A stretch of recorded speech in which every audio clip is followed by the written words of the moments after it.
তারাও চেয়েছিল একবার ঈদের ছুটিতে বাড়ি ফিরতে, প্রিয় মানুষগুলোর সাথে বসে হাসতে, একসাথে খাবার খেতে, পরিবারের ভালোবাসায় ঈদের আনন্দ ভাগ করে নিতে। কিন্তু ভাগ্যের নির্মম ডাকে নিমিষেই থেমে গেল সব স্বপ্ন, সব অপেক্ষা। আসলে আমরা কেউ জানি না কার জন্য কখন শেষ ডাক এসে যাবে, কোন মুহূর্তটাই জীবনের শেষ মুহূর্ত হয়ে দাঁড়াবে। এই ছোট জীবনে আমরা কত কিছুই না নিয়ে ব্যস্ত থাকি, অভিমান করি, অভিযোগ করি, আরও পাওয়ার আশা করি।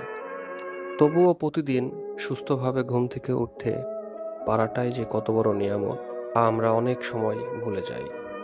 তাই আসুন, আমরা যারা এখনো সুস্থ আছি, পরিবারের পাশে আছি, সব সময় আলহামদুলিল্লাহ বলি। মহান আল্লাহ আমাদেরকে পরিবারের সাথে শান্তি, ভালোবাসা ও আনন্দের সাথে ঈদ উদযাপন করার তৌফিক দান করুন। আমিন। আর এই ঈদে শুধু নিজের আনন্দই সীমাবদ্ধ না থেকে আমাদের আশেপাশের মানুষদের খোঁজ নিই, প্রতিবেশীর কষ্ট বোঝার চেষ্টা করি, অসহায় মানুষের মুখে একটু হাসি ফোটানোর কারণ হই। কারণ দিন শেষে মানুষ মানুষের জন্যই। ঈদ মোবারক।